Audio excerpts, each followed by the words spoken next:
வணக்கம் நேயர்களே, ஆயுத எழுத்திற்கு உங்களை வரவேற்பது நான் கார்கே.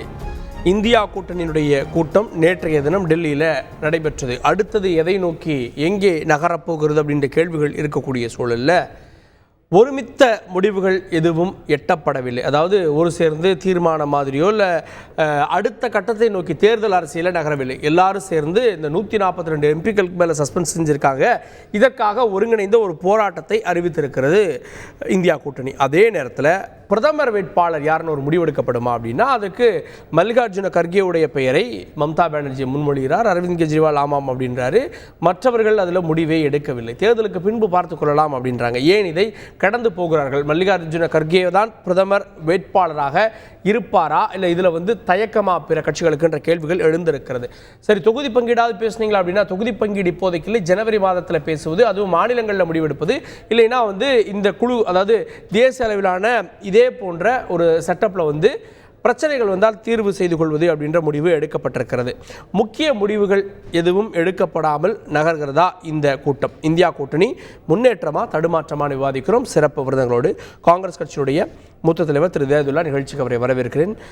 அதிமுக ஆதரவு நிலைப்பாட்டுடன் வழக்கறிஞர் திரு சேலம் மணிகண்டன் அவரையும் நிகழ்ச்சிக்கு வரவேற்கிறேன். அதே போல பாஜக தரப்பிலிருந்து செய்தி தொடர்பாளர் திரு ஸ்ரீகாந்த் கருணேஸ் அவர்கள் அவரையும் நிகழ்ச்சிக்கு அன்போடு வரவேற்கிறேன்.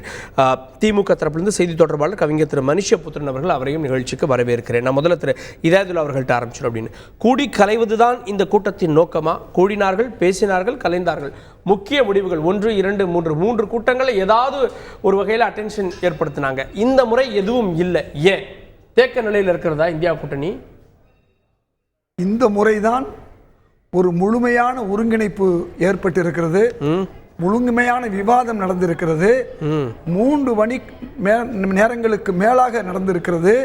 உங்களுக்கு எந்த அளவுக்கு நடந்திருக்குன்னு சொன்னா, நேற்று வரை அகிலேஷ் யாதவ் காங்கிரஸ் மீது கடும் கோபத்தில் இருக்கிறார்களெல்லாம் சொல்லி ஊடகங்களும் பாஜகவும் செய்த நாடகத்தை தாண்டி 80 தொகுதிகளிலும் உத்தரப்பிரதேசத்தில் பாஜகவை வீழ்த்துவது இந்தியா கூட்டணி என்று அவர் மிக தெளிவாக சொல்லியிருக்கிறார். அதை விட முக்கியமான விஷயம் என்னன்னு சொன்னா, பிரதமர் வேட்பாளராக காங்கிரசுடைய தலைவர் மல்லிகார்ஜுன கார்கேயை யார், மிக முக்கியமான தலைவர் திருமதி மம்தா பானர்ஜி அவர், செல்வி மம்தா பானர்ஜி அவர்களும், அதே போன்று ஆம் ஆத்மி, இந்த 2 கட்சியும் காங்கிரஸோடு வேறுபாடு அதிகம் உள்ளது என்று எவ்வளவோ பேசினார்கள். அதெல்லாம் இல்லைன்னு தவிடுபொடியாக்கி மல்லிகார்ஜுன கார்கேயை அவர்கள் பிரதமர் வேட்பாளர் என்று சொல்லக்கூடிய ஒரு சூழலை உருவாக்கி இருக்கிறார்கள் என்றால் எவ்வளவு தூரம் இந்தியா கூட்டணி ஒரு ஒற்றுமை ஏற்பட்டு இருக்கிறது. காங்கிரஸ் ஒரு பிரதமர் வேட்பாளர் வரணும்னு நினைக்கிறாங்க, விரும்புறாங்க. அதுதான் பெரிய, இதுதான் இதை விட பெரிய முன்னேற்றம் தேவையே இல்லை. அடுத்த முன்னேற்றம் என்னன்னு சொன்னா, அந்தந்த மாநிலங்கள் பேசிக் கொள்ளலாம் என்று சொன்னதை ஏற்கனவே மம்தா பானர்ஜி அவர்களும் சொன்னார்கள். அதை ஏற்று அந்தந்த மாநிலங்களிலே கூட்டணிகள் அமையும் சொல்லியிருக்காங்க. அதையும் செல்வி மம்தா பானர்ஜி அவர்கள் சொன்னாங்க. மேற்கு வங்காளம், டெல்லி, பஞ்சாப், யூபி, பீகார் போன்ற மாநிலங்களில் நாங்கள் இன்ன நாள் பேசுவாங்க, மாநிலத்தில் பேசுவாங்கன்னு சொல்லியிருக்காங்க. காங்கிரஸும் எல்லாத்தையும் ஏற்றுக்கொண்டது. அதனால ரொம்ப சுமூகமா ஒரு முன்னேற்றமான வகையில் இந்த இந்தியா கூட்டணியை பேசியிருக்காங்க. ஆமா, முடிவு எதுவும் வரல. இல்ல, முடிவு இதுதான் முடிவு. முடிவு என்பது என்ன? பேசணும். மாநிலங்கள் அந்தந்த மாநிலத்தில் இருக்கக்கூடிய தலைவர்கள் பேசணுங்கிறது ஒரு முடிவு. அங்கே எந்த மாநில தலைவர் இல்லையே, யோசிச்சு பாருங்க. அந்த மாநிலத்தில் இருக்கக்கூடிய கட்சிகள் சேர்ந்து உட்கார்ந்து பேசணும். 2வது, இந்த பாராளுமன்றத்தில் நடந்த இந்த பாதுகாப்பு குறைபாடுகள் மிகப்பெரிய ஒரு தீவிரவாத தாக்குதலுக்கு இணையான ஒரு தாக்குதல். அதுவும் 2002 நடந்த தாக்குதல் பாராளுமன்றத்துக்கு வெளியே நடந்த தாக்குதல். இப்பொழுது பாராளுமன்றத்துக்கு உள்ளே விசாரணையில் இருக்கு. அதுக்கு பிரதமரும் சம்பந்தப்பட்ட உள்துறை அமைச்சரும் பதில் சொல்ல வேண்டும் என்று கேட்டதற்காக வேண்டி அவர்களை வெளியே அனுப்பிவிட்டு விவாதத்திற்கு பயந்து விட்டார்கள். சொல்லுவாங்க, மயிலுடைய காலை ஒடிச்சு ஆட சொன்னா எப்படி இருக்கும், குயிலுடைய குரலை நெரிச்சிட்டு பாட சொன்னா எப்படி இருக்கும். எல்லா எதிர்க்கட்சிகளையும் அனுப்பி விட்டுட்டு என்னென்ன செஞ்சிருக்காங்கன்னா, சில விவாதங்கள் எந்த விதமான விவாதம் இல்லாம ஜிஎஸ்டி உடைய பில்லு இதா இருக்கு. 58,000 கோடி கூடுதல் செலவுன்னு, ஏன் கூடுதல் செலவு சொல்லாம 58,000 கோடியை அதை ஏற்றிருக்கிறார்கள். இப்படி விவாதம் இல்லாமல் பல காரியங்களை நடத்துவதற்காக வேண்டி எதிர்க்கட்சி எதிர்க்கட்சியினர்களை வெளியே அனுப்பி இருக்கிறார்கள். இவ்வளவு இன்னைக்கு பேச வேண்டிய விஷயம். ஸ்ரீகாந்த், இங்க தேர்தல் அரசியல ஒன்று சேர்ந்து இவங்க இந்தியா கூட்டணின்னு ஒரு கூட்டணி அமைச்சு நகர்றாங்க. ஆனா அந்த இடத்துல பாஜகவே இவர்களை ஒன்று சேர்க்கிறதா 142 பேரை சஸ்பெண்ட் பண்ணி இன்னைக்கு நாடு தழுவிய அளவில் அவங்க 22ஆம் தேதி போராட்டத்தை நடத்த போறாங்க. பாஜகவுடைய இந்த எதிர் அரசியல் இவங்களை ஒண்ணா வச்சிருக்கு. இதை ஒருமித்த கருத்துன்றது இங்கே எட்டப்பட்டிருக்கல. 22ஆம் தேதி ஒன்று சேர்றாங்க, ஒன்று கூடுறாங்க. அதாவது முதல்ல ஒரு விஷயம் நம்ம யோசிக்கணும். இப்போ நடந்தது ஒரு பயங்கரமான ஒரு தீவிரவாத தாக்குதல், பாதுகாப்பு குறைபாடு அப்படின்னு திட்டமிட்டு எல்லாம் நடந்திருக்கு அப்படிங்கிறதெல்லாம் சொல்கிறாங்க. ஆனால் அதை செஞ்சவங்களே காங்கிரஸ்காரங்க தானே. அதில் ஈடுபட்ட அந்த பெண்மணியே காங்கிரஸுக்கு வாக்கு சேர்றது தான் ஊடகத்தில் எல்லா இடத்துலையும் வருது. அதுவும் இன்னும் விசாரணையில தான் இருக்கு. விசாரணையில இருக்கு. ஆனாலும் அவங்க பாரத் மாதா கி ஜெய் சொன்னாங்க. யாருடைய ஆளுனா அதே ஒரு டிபேட் நடந்தது. இல்ல கையெழுத்து போட்டது யாரு? பாஸ்ல செய்றாங்க. அவங்க காங்கிரஸ்க்கு ஓட்டு கேட்டு பேசின பேச்சு ஊடகத்துல எல்லா இடத்துலயும் இருக்கு. பாஜக எம்பி கையெழுத்து போட்டாருன்னு கேக்குறாரு. இல்ல அதாவது அவங்க ஏதோ கேக்குறாங்கங்கறத கொடுத்திருப்பாங்க. தவறுதான். அது இல்லன்னு நம்ம மறுக்கல. அது யாரு ரிஷிமூலன் எல்லாரும் கொடுத்ததுனால தான் அது திட்டமிட்டு நடந்தது. இது ஒரு ட்ராப் அப்படியே பண்ணி பாஜக எம்பி மூலமா உள்ள வரணுங்கிறது ஒரு நல்ல நாடகமாடி செஞ்சிருக்காங்க. அதெல்லாம் விசாரணையில் தெரிவிஞ்சிடும் எந்த கட்சி இதுக்கு ரொம்ப ஆர்வமா இருந்திருக்குன்னு. அதே மாதிரி இப்பவும் இவங்க இத்தனை பேர் நீக்கப்பட்டிருக்காங்க. மற்றெல்லாம் இவங்க ஒற்றுமைங்கிறாங்க. இப்போ மல்லிகார்ஜுன கார்கே மம்தா பானர்ஜி அறிவிச்சது இவர் சொல்றாரு, அண்ணா சொல்றாங்க பெரிய முன்னேற்றம் காங்கிரஸ்க்குன்னு. நீங்க யோசிச்சு பாருங்க, காங்கிரஸ் எத்தனை பெரிய கட்சியாக இருந்திருக்கு, எல்லா மாநிலங்களையும் ஒருங்கிணைச்சு நடத்தியிருக்கு. அந்த இந்திரா காந்தி குடும்பத்தின் வழியா எத்தனை பெரிய தலைவர்கள்லாம் வந்திருக்காங்க. நேரு, இந்திரா காந்தி, அப்புறம் ராஜீவ் காந்தின்னு. இன்னைக்கு ராகுல் காந்தி பேரையே சொல்லல. காங்கிரஸ் தன்னுடைய முகத்தை இழந்திருக்கிறது. இன்னும் சொல்ல போனா ராகுல முன்னிறுத்தி என்ன சொல்லுவீங்க? குடும்ப அரசியலின் தொடர்ச்சி. அதெல்லாம் ரைட். இது சோனியா காந்தி சொல்றது என்னன்னா, அந்த முன்னேற்றம்ங்கிற சொல்லுதான் எனக்கு ரொம்ப நகைப்புக்கிடமா இருக்கு. என்னன்னு கேட்டா, ஐயோ எங்க பேரை சொல்லிட்டாங்கன்னு சந்தோஷப்படுற அளவுக்கு காங்கிரஸ் பின்னாடி போயிருக்கு. இவங்க தான் முன்னின்று எல்லாரையும் நடத்தி இருக்கணும்.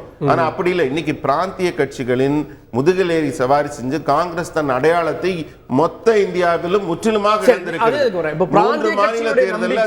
பிராந்திய கட்சிகள் இன்னும் காங்கிரஸ் மேல நம்பிக்கை வச்சிருக்குன்னு ஏன் பார்க்கல? ஏன் மம்தா தன்னை ப்ரொஜெக்ட் பண்ணிக்கலாம்? அரவிந்த் கெஜ்ரிவால் தேசிய கட்சியிட்டர், அவர் ப்ரொஜெக்ட் பண்ணிக்கலாம்ல. அதாவது அவங்க அத்தனை பேருமே ஒவ்வொரு மாநிலத்திலையும் அவங்க அதுக்கு அதை தாண்டி அவங்க கிடையாது. அந்த எல்லையை தாண்டி அவங்க கிடையாது. அதுக்குள்ள மட்டும்தான் இருக்கிறாங்க. இப்போ நீங்கள் திமுக எடுத்துட்டீங்கன்னா இங்கேருந்து நீங்கள் கும்மிடி பூண்டி தாண்டா திமுக கிடையாது. அதே மாதிரி ஒவ்வொரு காங்கிரஸ் அந்த இண்டி கூட்டணியில் இருக்க அத்தனை பேருமே அந்தந்த பிராந்தியத்துக்குள்ள மட்டும்தான் இருக்கு. மம்தா பானர்ஜி இங்கே நின்று ஜெயிச்சிருவாங்களா? அவங்க வங்காளத்துக்குள்ள மட்டும்தான். ஒவ்வொருத்தரும் அங்கே இருக்காங்க. அவங்களுடைய அரசியல் லாபத்துக்கு காங்கிரஸ் கொஞ்சம் உப்புக்கு சப்பானியாக பயன்படுறாங்க, அவ்வளோதான். அதனால தான் காங்கிரஸ் இன்னும் உயிரோடு இருக்கு. அப்புறம் முக்கியமாக நான் சொல்றது இந்த பாதுகாப்பு குறைபாடு இதெல்லாம் சொல்றாங்க இல்லையா?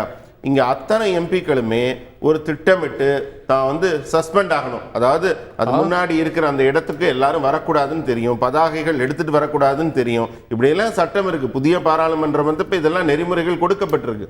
அதெல்லாம் திட்டமிட்டு மீறுறாங்க. மீறி இது மாதிரி நடக்கணும். அது அட்டென்ஷன் சீக்கிங் அப்படின்னு சொல்றாங்களே, இந்த குறைபாடு அந்த வந்த நபர்களும் அதான் பண்றாங்க. புதிய பாராளுமன்றத்துல பதாகைகளோட வரக்கூடாது. ஆமா, கலர் பாம்போட வரலாம். அதான் அதுவும் தவறு தானே. இல்ல அததானே கேக்குறாங்க. அதனாலதான் அவங்க அரெஸ்ட் ஆயிருக்காங்க, இவங்க சஸ்பெண்ட் ஆயிருக்காங்க. கண்டிப்பா ரெண்டும் ஒண்ணுதான். திரு மனுஷபுத்தன் அவர்கள்ட்ட 2019 தேர்தலில் எடுத்துக்கொண்டா இங்க திமுக தலைவர் எதிர்க்கட்சி தலைவராக இருந்தார். ராகுல் காந்தியை பிரதமர் வேட்பாளராக முன்மொழிந்தார். ஆனா இன்னைக்கு ராகுல முன்மொழிகிறதுல ஒரு தடுமாற்றமோ ஒரு தயக்கமோ நேற்று கூடிய கட்சி தலைவர்களுக்கு இருக்கா? ஏன்னா ராகுல் பெயரை தாண்டி கர்கே பெயரை முன்மொழிகிறாங்க.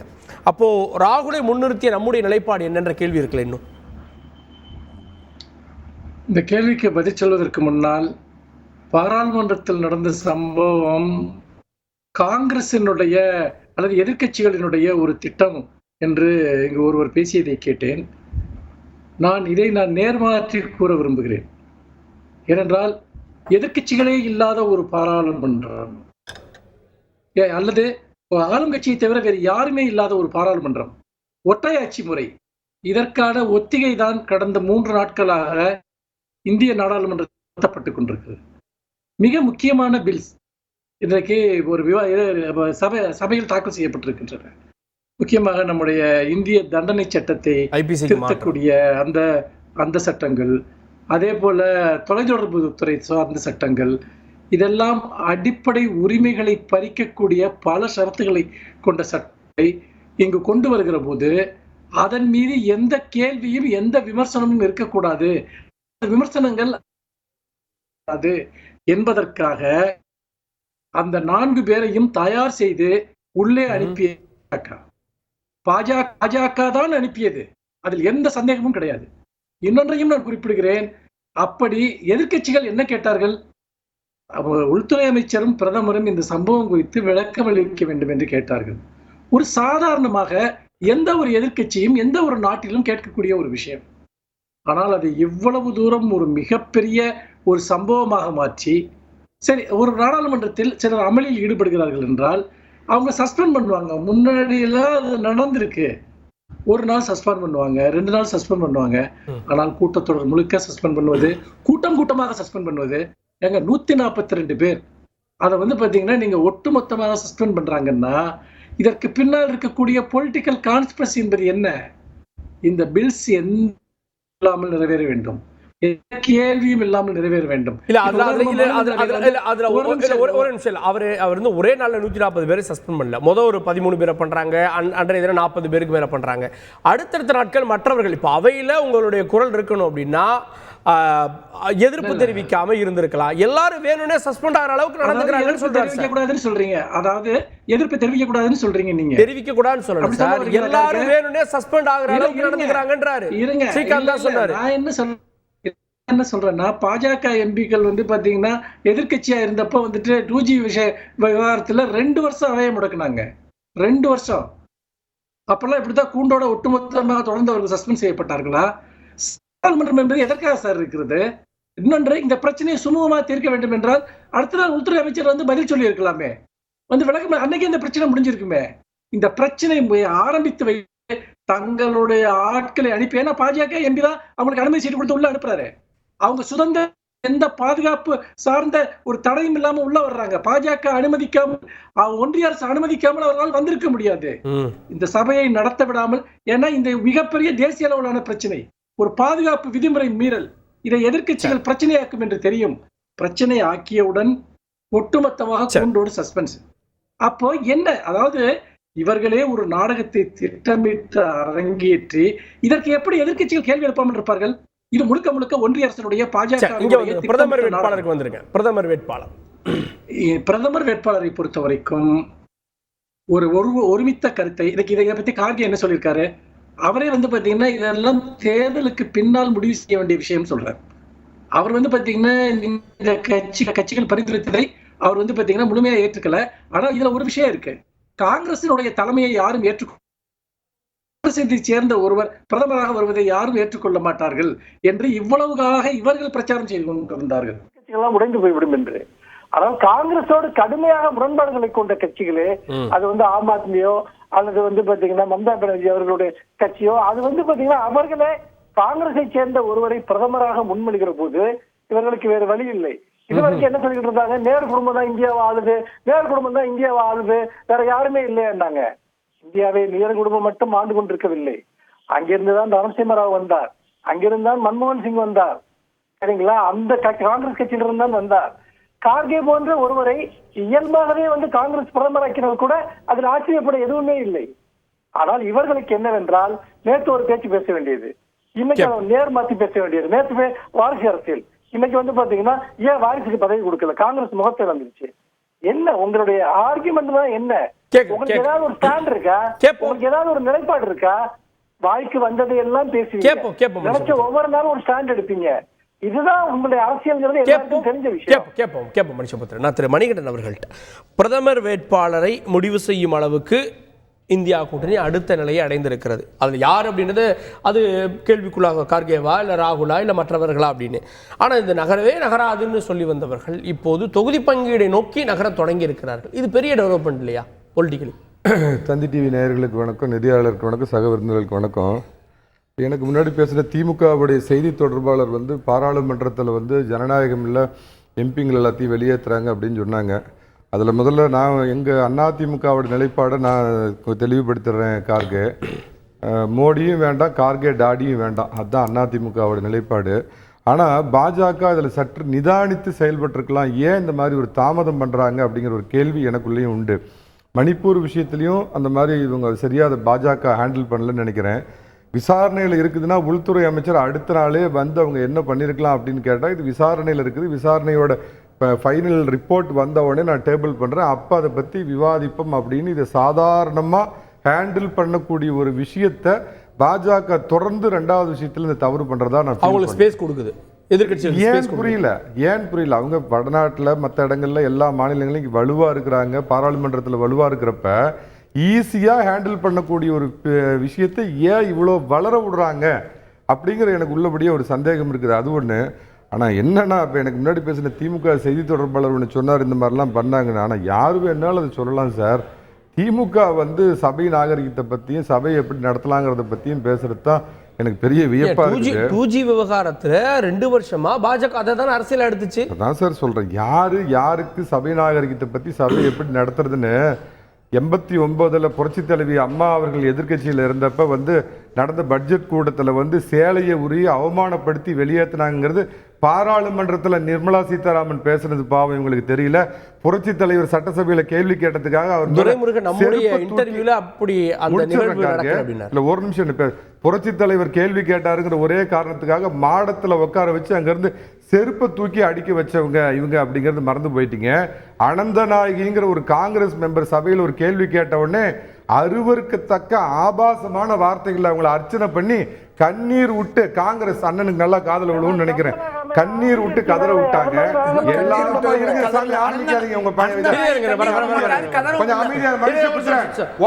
பேசல, அமைதியா இருக்கேன். அதே மாதிரி எடப்பாடி ஏங்க நான் அவரை கொஞ்சம் நாகரிகமா எடப்பாடி பழனிசாமி பேசுறப்ப மட்டும் மைக் வேலை செய்யாது. எடப்பாடி பழனிசாமி என்ன சட்டசபையில கேள்வி கேட்கிறாரோ பாத்தீங்கன்னா சபை வேலை செய்யாது. எடப்பாடி பழனிசாமி பேசுறப்ப பாத்தீங்கன்னா சபாநாயகர் ஸ்கூல் ஹெட்மாஸ்டரா மாறிடுவாரு, அமைச்சர்கள் பேச விட மாட்டாங்க. இவங்க சபையை எப்படி நடத்துறதுன்னு சாத்தான் வேதம் ஊத வேண்டாம். இதுல இன்னொன்னு கேட்டீங்க, இந்த கிராமத்துல ஒரு பழமொழி சொல்லுவாங்க, கார்கே பிறக்காத பிள்ளைக்கு அப்பன் பேரு வச்சான் சித்தப்பன் சீரு வச்சான் அப்படிங்கிற மாதிரி. என்னங்க, அதாவது நீங்க இன்னொரு ஆரம்பத்தில் ஒரு கேள்வி கேட்டீங்க, தவறான கேள்வி. கூடி களைவது தான் நோக்கமான்னு சொன்னீங்க, அதை நான் மறுக்கிறேன், கடுமையான கண்டனத்தை தெரிவிக்கிறேன். வெறும் சும்மா அவங்க கூடிட்டுலாம் அப்படி போகல. நீங்க அவ்வளோ பெரிய ஒரு 28 கட்சிக்காரங்களை நீங்க வந்து கேவலப்படுத்துற மாதிரி பேசுறீங்க. பீகார்ல கூடினாங்க, சமோசா சாப்பிட்டாங்க எல்லாருமே, பெங்களூர்ல கூடினாங்க, ரைஸ் பாத் சாப்பிட்டாங்க, மும்பையில கூடினாங்க, வடாபாவ் சாப்பிட்டாங்க, டெல்லியில கூடியிருக்கிறாங்க, கேசரி சாப்பிட்டு இருக்கிறாங்க. டூரிசம் டெவலப்மெண்ட்டுக்கு நல்ல வருமானம், சிவில் ஏவியேஷனுக்கு நல்ல வருமானம். அதான் நான் சொன்ன மாதிரி கூடுவாங்களான்னு கேட்டீங்க, கூடிட்டாங்க. இல்ல இல்ல இல்ல இப்போ வந்து பாத்தீங்கன்னா அது சாப்பிட்டாங்க இது சாப்பிட்டாங்கன்றீங்க. நாய்க்கறி சாப்பிடுறவங்க நீங்க நான் ஒன்னே ஒண்ணு கேட்டுறேங்க. நான் என்ன கேட்கிறேன்னா, என்ன அடிப்படையில் இவங்க கூட்டணி சேர்றாங்க? இவங்க கூட்டணிக்கு ஒரு உருவகப்படுத்துறீங்கன்னா யானை உடம்பு இருக்கும், கழுத முகம் இருக்கும், ஒட்டகம் கால் இருக்கும், பூனை வால் இருக்கும், நரிமூளை வெண்ணா இருக்கும். மாநில பிரச்சனைகள்ல இவங்களுடைய நிலைப்பாடு என்ன? நான் ஒன்னே ஒண்ணு இதை மட்டும் கேட்க அளவு பண்ணுங்க தயவு செஞ்சு.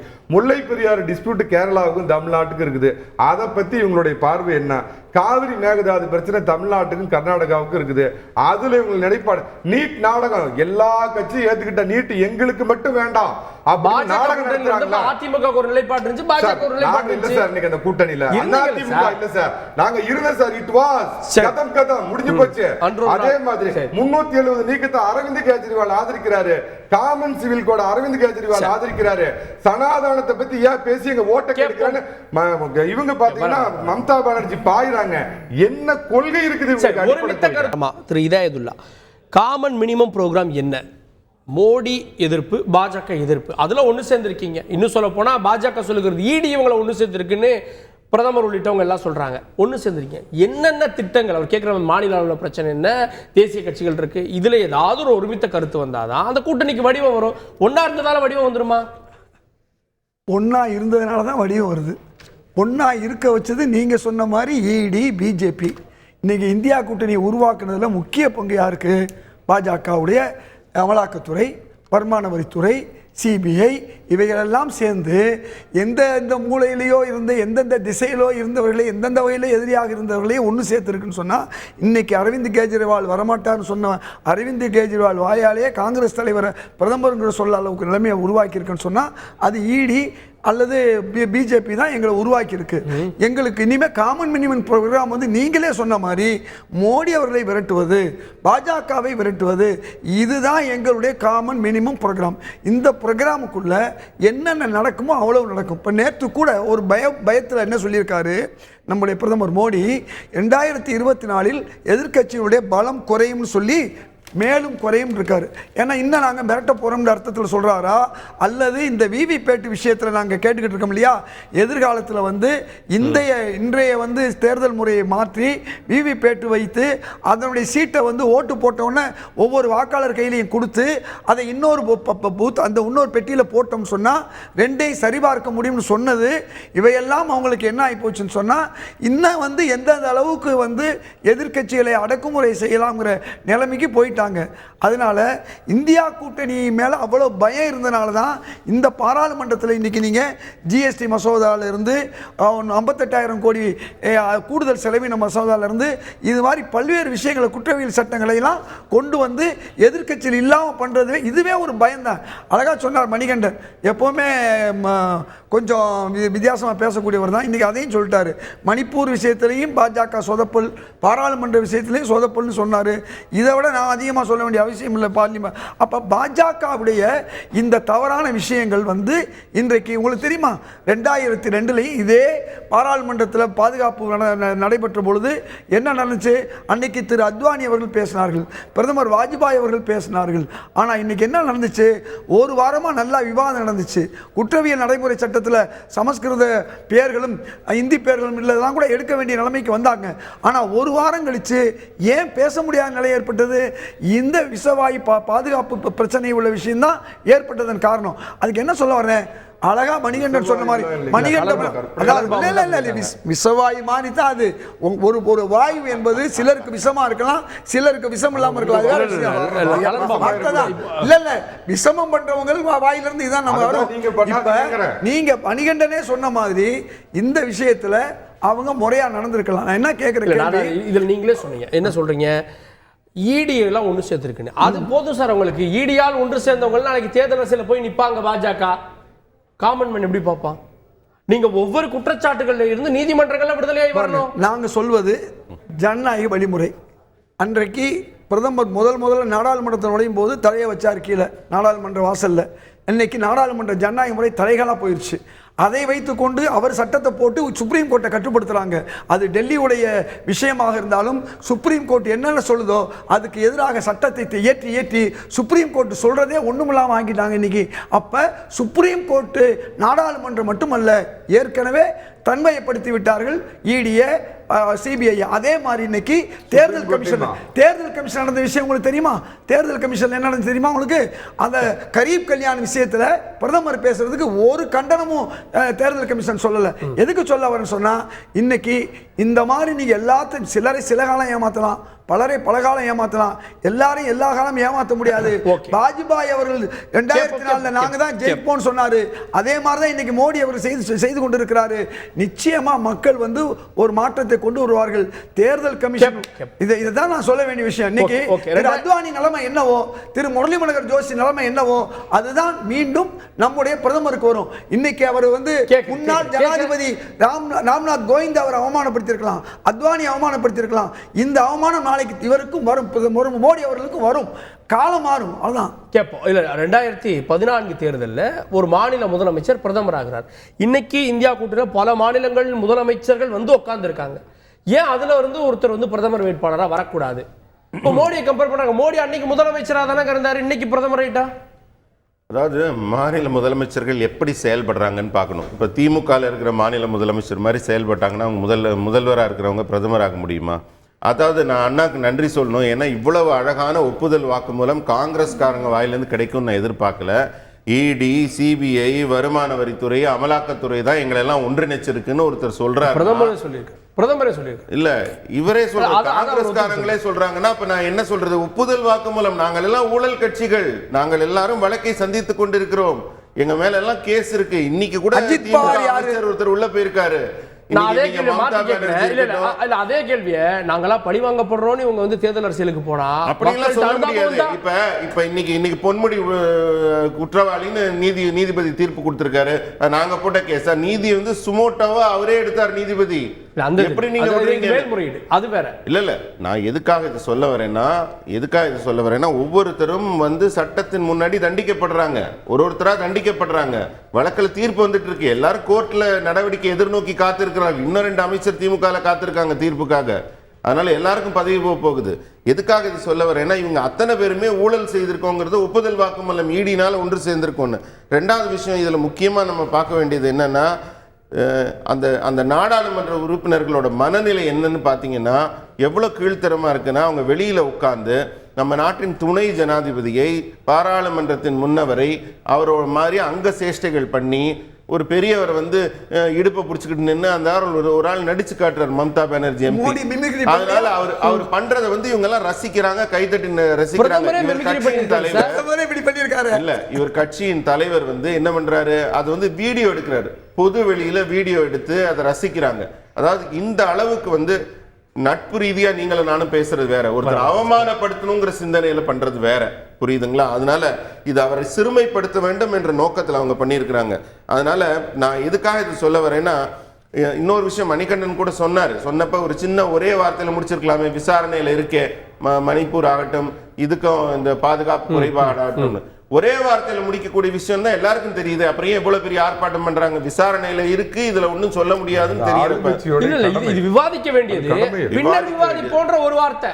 அதான் அதனால விசாரணையில் இருக்க ஒரு விஷயத்தை பத்தி விவாதிக்க வேண்டாம் நினைக்கிறாங்க அவங்க, அவ்வளவுதான். அதுதான் அதனால இதை ஒரு விஷயமா எடுத்துட்டு வந்து எந்தெந்த உரிமைகள்லாம் மறுக்கப்பட்டிருக்கோ அதெல்லாம் திட்டமிட்டு பண்றாங்க. இந்த மாதிரி ஒரு கலாட்டா பண்ணணும், இந்த மாதிரி ஒரு விஷயம் பண்ணணும், இந்த மாதிரி நம்ம பண்ணாதான் நம்ம சஸ்பெண்ட் ஆகும், இதன் மூலமா ஒரு அரசியல் ஆதாயம் சொன்னாரு. இந்த ஆரம்ப புள்ளியே பாஜக அவங்களை யாரும் 4 பேர் வந்ததுல இருந்து எல்லாரும் வெளியே போய் வேணுன்ற மசோதாக்கள் நிறைவேற்றிக்கிறது வரைக்கும் எல்லாமே பாஜக இருக்குன்ற அந்த குற்றச்சாட்டு தான் வைக்கிறேன். தமிழ்நாட்டின் எம்பிக்கள் எந்த விதத்துல வெளியில தெரியுறாங்க? ஏதாவது ஒரு உதாரணம் சொல்லுங்க, எந்த எம்பியோட செயல்பாடு சிறப்பா நடந்திருக்கு நமக்கு எல்லாம் வெளியில தெரியுது? அதிக கேள்வி கேட்ட எம்பிக்கள் சீக்கிங்காக பண்றாங்க. இந்த மாதிரி பண்ணாலாவது நம்ம மக்கள் முன்னாடி நமக்கு தெரிய வருவோம். அதிக கேள்வி கேட்ட எம்பிக்கள் அதிக நாட்கள் வந்ததுல நம்முடைய எம்பிக்கள் இருக்காங்க, மாநிலங்கள் எம்பிக்கள் இருக்காங்க, அப்துல்லா இருக்காங்க, கனிமொழி இருக்காங்க, அவங்க லிஸ்ட்ல தான் இருக்காங்க.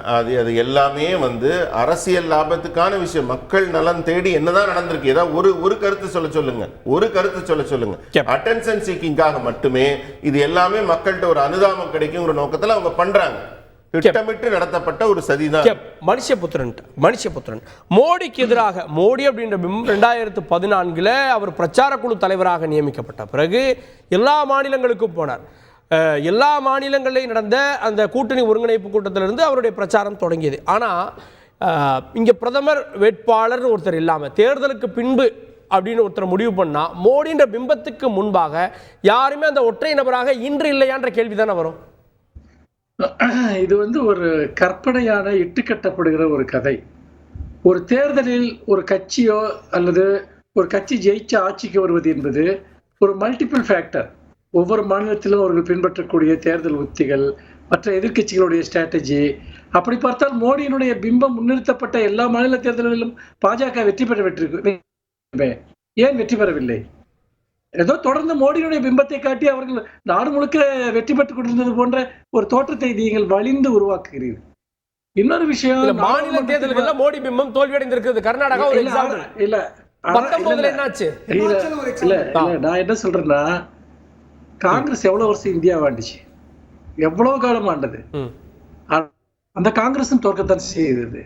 இவங்க 2 டைம்ஸ் வந்ததுனால இவங்க வெல்ல முடியாதவங்கிறது அரசியல் அறியாமை, அது அரசியல் பாமரத்தனம். இன்னொன்றையும் நான் சொல்ல விரும்புகிறேன். அதாவது எதுக்கு இவங்க எல்லாம் ஆக்கப்பூர்வமா எதிர்கட்சிகள்லாம் செயல்படலைன்னா, பிரதமருங்கிற ஒருத்தர் இருக்கிற அந்த நாட்டில் அவர் நாடாளுமன்றத்துக்கே வர்றது கிடையாது, எதிர்கட்சிகளை சந்திக்கிறது கிடையாது, மீடியாவை சந்திக்கிறது கிடையாது. ஒண்ணுமே இல்லாமல் ஒருவர் வந்து 9.5 வருஷம் ஆட்சி பண்ணியிருக்காரு. அவர் நாடாளுமன்றத்திற்கு வந்த நாட்களை விட வெளிநாட்டில் இருந்த நாட்கள் தான் அதிகம். எந்த பிரச்சனையிலாவது, மணிப்பூர் பிரச்சனையாக இருக்கட்டும் அல்லது வேறு எந்த பிரச்சனையிலாவது, இது அதானிகளுடைய ஒரு மிகப்பெரிய மோசடி வெளிவந்த போது இருக்கட்டும், எதிர்கட்சிகள் திரும்ப திரும்ப கேள்வி கேட்கிறார். ஒரு கேள்விக்காவது என்றைக்காவது பிரதமர் பதில் சொல்லி இருக்கிறாரா? அப்புறம் என்னமோ வந்து ஒரு நாடாளுமன்ற உறுப்பினர் வந்து அவரை வந்து கேலி பண்ணிட்டாரு துணை ஜனாதிபதியை அப்படின்னு ரொம்ப பொங்குறாங்க. பப்பு பப்பு பப்பு பப்புன்னு அங்க வந்து நாடாளுமன்றத்துல வந்து நாடகம் ஆனது யாரு? ராகுல் காந்தியை பார்த்து. அந்த வீடியோ எடுத்து போடுங்க சார். எவ்வளவு கேவலமாக ஒரு பிரதமர் நடந்து கொண்டார் என்பதற்கு இது இந்திய வரலாற்றில் அப்படி ஒரு சம்பவம் உண்டா?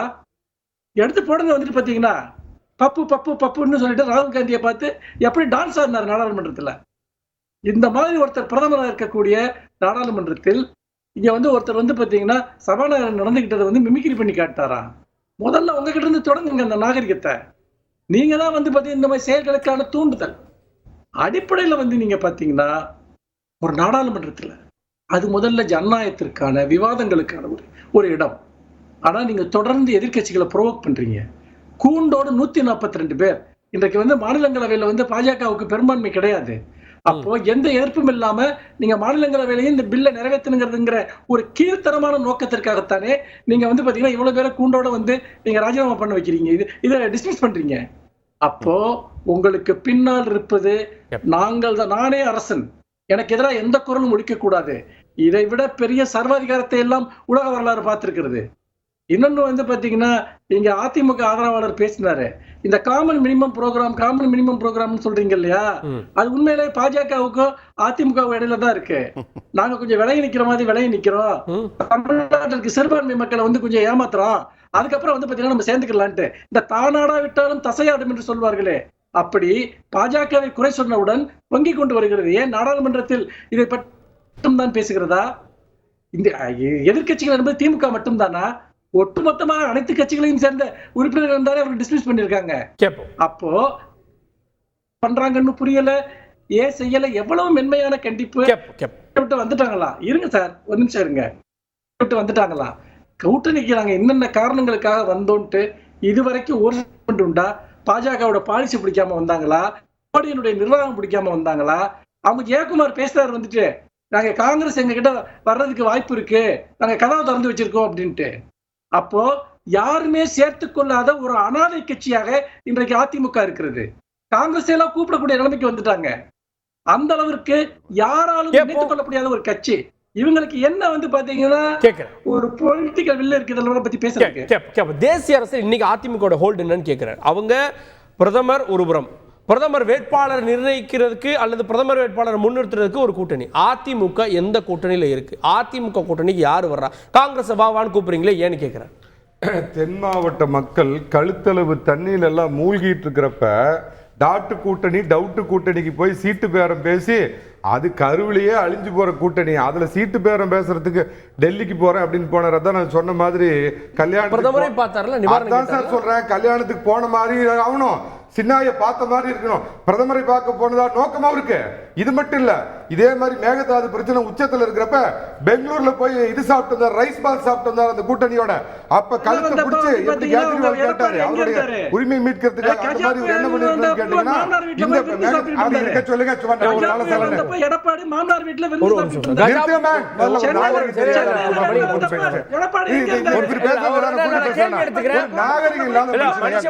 கேள்வி நான் எடுத்துக்கிறேன்.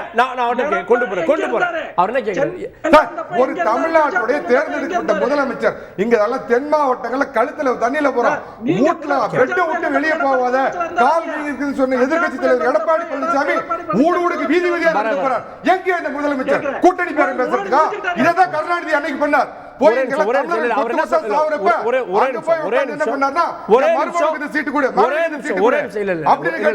முதலமைச்சர் ஒட்டுமொத்த அரசு நிர்வாகமும் அங்க இருக்கிறது. உதயநிதி ஸ்டாலின் உள்ளிட்ட நிர்வாகம் எம்டி உட்கார்ந்தா வேலை நடக்குமா? கார்கேவோ நிர்வாக தலைவர் உட்கார்ந்து இந்த வேலையை இப்படி பண்ணா பைலட் செய்வாங்களா? கார்கேவோ அறிஞர் சொன்ன செய்வாங்க. ஒரே நிமிஷம், அவரை கேட்கிறாரு. கஜா புயலின் போது எடப்பாடி எங்க? அதே போல்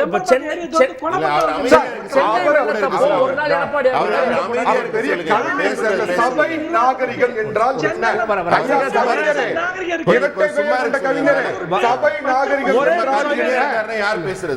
வரம்புகள் நிர்ணயிக்க வேண்டும். வரம்பு இல்லைங்க, நான் குறுக்க பேசுறேன். ஒரு வார்த்தை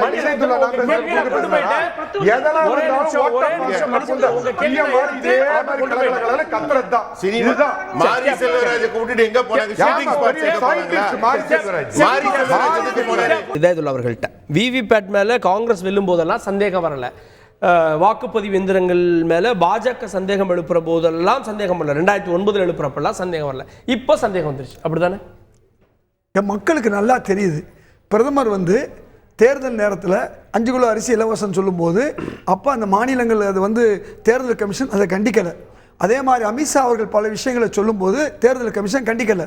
ஒன்றும் இல்லாத விஷயத்துக்கு ராகுல் காந்தி மீதும் பிரியங்கா காந்தி மீது வழக்கு போடுறாங்க. தேர்தல் கமிஷன் அதான் சொல்கிறேன்.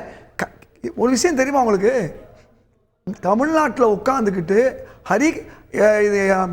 இதில் உட்காந்துக்கிட்டு சந்திர மண்டலத்தை சந்திரயான் போய் என்னென்ன வேலையை இங்கே உட்காந்து செய்ய முடியும், விவிபேட்டில் செய்ய முடியாதா? செய்ய முடியும். தேர்தல் கமிஷன் நினைத்தால் செய்ய முடியும். அது நடந்திருக்குன்னு சொல்ல வரேன். நான் சொல்றது நீங்கள் பேசும்போது இப்போ தான் இது அநாரியம், நீங்கள் மனுஷபுத்திரன் சொல்லிட்டு நீங்கள் அநாரியம் பண்ணிடுறீங்க. அப்போ எதுவும் செய்ய முடியும். மனுஷன் தான் உருவாக்குறான்.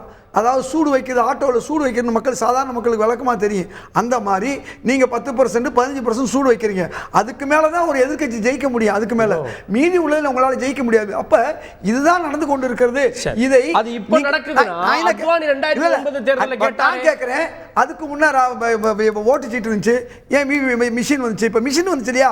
அப்போ சந்தேகம் வரும்போது விவிபேட் வந்துச்சு. ரெண்டாவது இப்போ விவிபேட்டையை யார் ஓட்டு போடுறாங்களோ அவங்க கையில் காமிச்சிட்டு நீங்கள் வாங்கி போட்டுட்டீங்கன்னா எவ்வளோ வந்துட போகுது? அப்போ நாளுக்கு நாள் முன்னேற்றம் அடைஞ்சிட்டா. இன்றைக்கி இந்தியாவில் இருக்க பெரும்பாலான மக்கள் கேட்குறாங்க, மத்திய பிரதேச மக்கள் கேட்குறாங்க. அது நம்ம ஊடகங்களில் வருது. எப்படி வருதுன்னு சொன்னால், நாங்கள்லாம் காங்கிரஸ் தானே ஓட்டு போட்டோம், எப்படி பிஜேபி வந்துச்சுன்னு சொல்கிறாங்க. யார் சொல்கிறாங்க? அங்கே மத்திய பிரதேச மக்கள் பார்க்கலையா? நீங்கள் ஊடகத்தில் எவ்வளவு பேர் அதை பரிதவிச்சு சொல்லிக்கிட்டு இருக்காங்க. இவ்வளவு மோசமான ஒரு நிலையில் நாங்கள் வாக்கு போடலை, பாஜக ஜெயிக்குது. நீங்கள் பல நேரம் பார்த்துருப்பீங்க, காங்கிரஸில் நீங்கள் வாக்கு போட்டீங்கன்னா எதில் வாக்கு வருது? தாமரையில் வாக்கு வருது. இதெல்லாம் நம்ம பார்க்கலையா? நான் என்ன கேட்குறேன், நீங்கள் நேர்மையான தேர்தல் கமிஷன் நேர்மையானது, பிரதமர் மோடி நேர்மையானவன என்ன செஞ்சிருக்கலாம்? காங்கிரஸ் கேட்குது, நாங்கள் செய்கிறோம்னு சொல்ல வேண்டியதுன்னு ஏன் உங்களால் சொல்ல முடியல? தேர்தல் கமிஷனுக்கு சம்பளம் கொடுக்குறதும் மோடி அரசு தானே. நான் என்ன கேட்குறேன், நீங்கள் நியாயமாக ஒரு கேள்வி கேட்குறாங்க மக்கள். நாங்கள் இந்தியா கூட்டணி என்ன கேட்குது? திரும்ப ஓட்டுச்சீட்டு முறைக்கு மாற்றணுன்றீங்களா? நாங்கள் அது கூட வரல. மிஷினை பற்றி நாங்கள் கவலைப்படல. மிஷின் போடும்போது ஒரு ஒப்புகை சீட்டு வருது இல்லையா? அந்த விவிபேட் சீட்டை அது நான் தாமரைக்கு போட்டேன்னா தாமரைக்குன்னு வரணும், கைக்கு போட்டேன்னா கைக்கு வரணும். பார்த்துட்டு அது சைடில் பார்க்கலாம் சார். முடியாது. அது அங்கே ஓட்டு போட்டது பார்க்கலாம் சார். அதுதான் பார்க்கலாம், சூடு வச்சது பார்க்க முடியாது நீங்கள். அப்புறம் ரெண்டாவது இன்னொன்று சொல்கிறோம், நாங்கள் இந்த ஒட்டுமொத்த சீட்டையும் எண்ணி 2 சரியாக இருக்கான்னு பார்க்கணும். ஏன்னா கடந்த தேர்தலில் ஏறத்தாழ 290 தொகுதிகளில் எண்ணிக்கை வாக்கு போட்டதுக்கும் வாக்கு எண்ணிக்கைக்கு வித்தியாசம் இருந்துச்சு. உத்தரப்பிரதேசம், குஜராத் போன்ற ஹிந்தி பெல்ட்ல இதெல்லாம் ஊர் உலகம் அறிஞ்ச விஷயம். அதை சொன்னவரே நீங்க இந்தியா விட்டு அனுப்பிச்சு விட்டுட்டீங்க. அதனால சந்தேகத்தை தெளிவுபடுத்துங்க. விவிபேட் வந்துருச்சுல, விவிபேட் மக்கள்கிட்ட காமிங்க. மக்கள்கிட்ட ஏன் காமிக்காம இருக்கீங்க? ரொம்ப மகிழ்ச்சி. என்னன்னா அவங்களால வெற்றி பெற முடியல. அவங்களோட ஆதங்கத்தை என்னென்ன வகையில் வெளிப்படுத்த முடியுமோ வெளிப்படுத்துகிறாங்க. ஏன்னா எல்லா மக்களும் இன்றைக்கு மோடி பின்னாடி நிற்கிறாங்க. ஒட்டுமொத்த நாடும் இன்றைக்கி மோடி தான் அடுத்து வரணுங்கிற முடிவில் இருக்காங்க. 3 மாநில தேர்தலுக்கு எல்லா ஊடகங்களும் ஒரு தேர்தலுக்கு முந்தைய கருத்து கணிப்பு, பிந்தைய கருத்து கணிப்புன்னு காங்கிரஸ் வருதுன்னாங்க. அடி மரண அடி விழுந்தது அவங்களுக்கு. அதை பார்த்தோன்னே இப்போ என்ன செய்வாங்க? ஓட்டு மிஷின் மேலே கம்ப்ளைண்ட் பண்ணுறாங்க. இப்போ அவர் சொன்னார் ஒரு விஷயம், மெட்ராஸில் ஆட்டோ ஓட்டுறவங்க எல்லாம் சூடு வச்சு தான் ஓட்டுறாங்க அப்படின்னு சொன்னாங்க. பாவம் உழைச்சி பிழைக்கிறவங்க அந்த மாதிரி இவர் சொல்றாரு, இந்த மாதிரி எலெக்ஷன் ஓட்டிங் மிஷின்லயும் சூடு வச்சிருக்காங்கன்னு. காங்கிரஸ் என்ன பண்ணாங்கிறது அவருக்கு தான் தெரியும். அதனால ஒருவேளை அவங்க காலத்துல அது நடந்திருக்கலாம். இப்ப அறிவியல் உச்சத்துல இருக்கிறதுனால இது மாதிரி எல்லாம் சாத்தியக்கூறுகள் இல்லை. 2009 தேர்தலுக்கு பிறகு பாஜக அதை கேட்டது, இன்னைக்கு கொண்டு வரலாமே, அதான் பழைய முறைக்கு வாங்க அப்படின்னு கேட்கிறாங்க. அதாவது நான் என்ன சொல்ல வரேன்னா, இன்றைக்கு எல்லாருமே நீங்க ஓட்டோ சீட்டோ வேண்டாம், மக்கள் முகத்தை பார்த்தாலே தெரியும் யாரு வரணும்னு. இந்தியா முன்னேற விதத்தை பார்த்தாலும், இந்தியா இருக்கிற இடத்தை பார்த்தாலும் தெரியும். அதனால அவங்க சொல்றது ஒரு போலியான குற்றச்சாட்டு. அவங்களுக்கு வேற ஒன்றும் பேச இல்லை. இன்னொரு விஷயம் பாத்தீங்கன்னா, எங்களுக்கு பேசுறதுக்கு பல விஷயம் இருக்கு. நாடை முன்னேற்றணும், தொழிலை முன்னேற்றணும், இந்திய பொருளாதாரத்தை உயர்த்தணும், ஜிடிபி உயர்த்தணும், 3வது நிலைக்கு உலகத்தில் கொண்டாடணும். நாங்கள் பாசிட்டிவான விஷயம் வச்சிருக்கோம். மொத்த கூட்டணி இண்டி கூட்டணியில் இருக்கிற எந்த கட்சியை வேணா கேளுங்க, என்ன செய்யணும்? ஒரே ஒரு விஷயம், மோடியை நீக்கணும். ஏன்னா அவங்க மேல இருக்க இடி கேஸ் எல்லாம் போகணும். அவ்வளவுதான். எல்லா ஊழல் கட்சி பண்ணிட்டாங்க, எல்லாருக்கும் ஜெயிலுக்கு போகணும் பதட்டத்தில் இருக்காங்க. அதனால அவங்க என்ன நினைக்கிறாங்க, மோடி போகணும். இது ஒரு கொள்கையா, ஒரு கூட்டணிக்கு ஒரு கொள்கையா? நெகட்டிவ் நேரட்டிவோட ஒரு கூட்டணி வந்தா அவங்களுக்கு எவன் ஓட்டு போட போறான்? ஒருத்தரும் இதை விட மோசமான நிலைக்கு பெருந்தன்மையோட மணிகண்டன் காங்கிரஸ் 3 முறை ஆட்சி அமைத்த போது கூட அதன் பிறகு காங்கிரஸ் தூக்கி எறியப்பட்டிருக்கு. அப்போ பாஜக தூக்கி எறியப்படாது அப்படின்னு எந்த நம்பிக்கையில சொல்றீங்க? அதாவது இதே தான் சொல்றேன், எப்படி இந்த 3 மாநில தேர்தலில் ஊடகங்கள் எல்லாம் சொன்னதை மீறி பாஜக ஜெயிச்சதோ, அது மாதிரி இவங்களுடைய கற்பனைகள், பாவம் இவங்களோட கனவுகள், இது எல்லாமே சுக்கு நூறா உடைய போகுது. 3வது முறையும் மிகப்பெரிய ஒரு பெரிய மக்கள் ஆதரவோட 400 சீட்டுக்கு மேல வாங்கி நாங்க நிக்கலன்னா என்னன்னு கேளுங்க. மனுஷபுத்திரன் 400 இடங்களை பாஜக கூட்டணி பெறும்ன்றார். இந்தியா கூட்டணி என்ன செய்யும்? அதாவது தென்னிந்தியாவில் பாஜக துடைத்து எறியப்பட்டு விட்டது. அது நினைத்து பார்த்தாலும் இனி தென்னிந்தியாவில் தலையில் தூக்க முடியாது.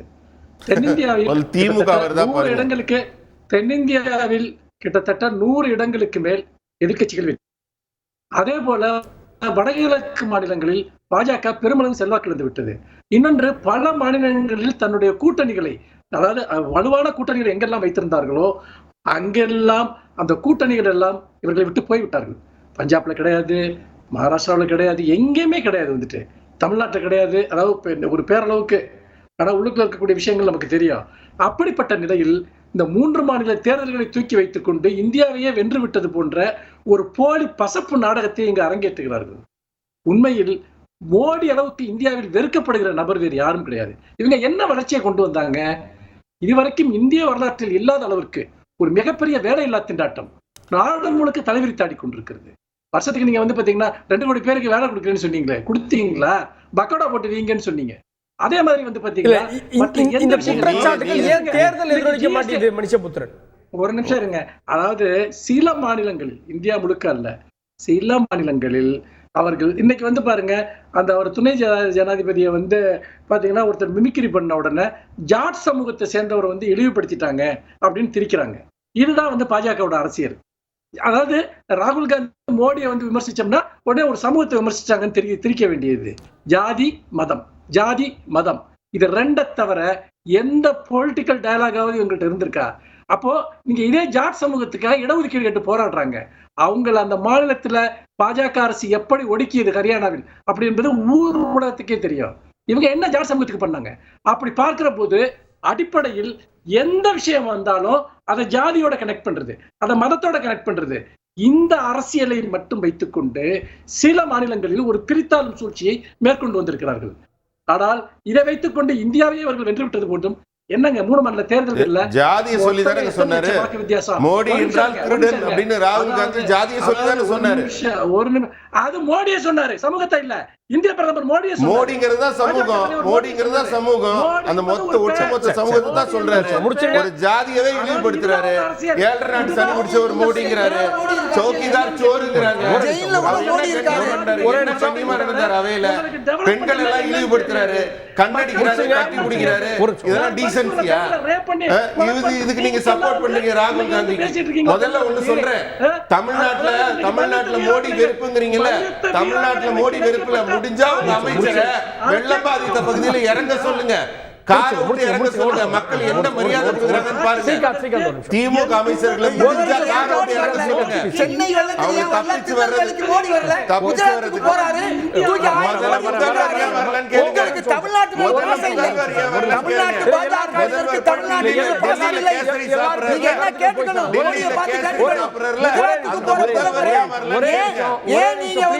சென்னைக்கு வரல, ஏன் திருநெல்வேலிக்கு வந்து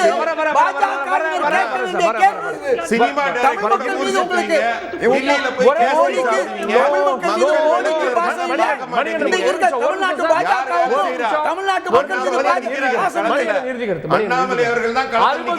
வாக்குகளை பெற்ற கட்சிகள் ஒன்று சேர்ந்திருக்கிறாங்க. இந்த கட்சிகள் கரை சேராதுன்னு சொல்ல வரீங்க? அதாவதுங்க, மத்திய அரசுக்கு எதிரான இந்த எதிர்ப்பு வாக்குகளையும் இந்த திராவிட மாடலுக்கு எதிரான 2 வாக்குகளும் அதிமுக கிடைக்க போறது தான் வருகின்ற பாராளுமன்ற தேர்தலில் கிடைக்க போற மிகப்பெரிய அதிமுகவோட வெற்றிக்கு ஒரு அச்சார். அதை முதல்ல புரிஞ்சுக்குங்க. ஹிந்தி வேண்டாம் போடான்னாங்க. அங்க நேற்று என்ன சொன்னார் பீகார் முதலமைச்சர்? ஹிந்தி தெரிஞ்சுக்கிட்டு வாடா அப்படின்னாரு. எல்லாத்துலயும் இரட்டை நிலைமை. ஆமா, அதுக்கு என்ன ஹிந்தி தெரிஞ்சுக்கிட்டு வாடான்னாரு. நீங்க ஹிந்தி வேண்டாம் போடான்னு பனின்னு போட்டீங்க. இவரு பாவம் ரொம்ப கவலைப்பட்டார். யாராவது பாஜக தலைவர்களை பத்தி. இந்த சீதாராம் கேசரின்னு ஒரு தலைவர் இருந்தாருங்க, பாவம் கடைசியில பாத்ரூம் எல்லாம் கூட்டி அவரை நீ ராஜினாமா லெட்டர் கூட்டினா தான் அது அவரை கேளுங்க, எனக்கு தெரியாது. நரசிம்மராவ் இந்த உலகம் போற்றக்கூடிய ஒரு உத்தம பிரதமர் இருந்தாரு. ஒரு முதல்வர் டெல்லி காங்கிரஸ் தண்டிக்கப்பட்ட முதல்வர் உங்க ஜெயலலிதா தானங்க. அவரோட பாடியை கூட நீங்க கொரோனா கேஸ் வெளியில வந்தா என்ன ஆகும்? நீங்க பாத்தீங்களா?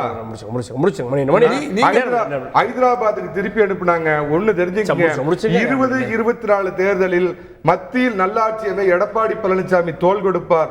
2026 இருண்ட தமிழகத்தை, மூழ்கிய தமிழகத்தை மீட்டெடுப்பார் எடப்பாடி பழனிசாமி. இல்ல மத்தியில வந்து தோள் கொடுப்பார் அப்படின்னா இப்ப நீங்களே சொல்றீங்க பாஜக வெல்லும். இப்ப எப்படி தெரியும்? It is too early. இப்ப எப்படி தெரியும்?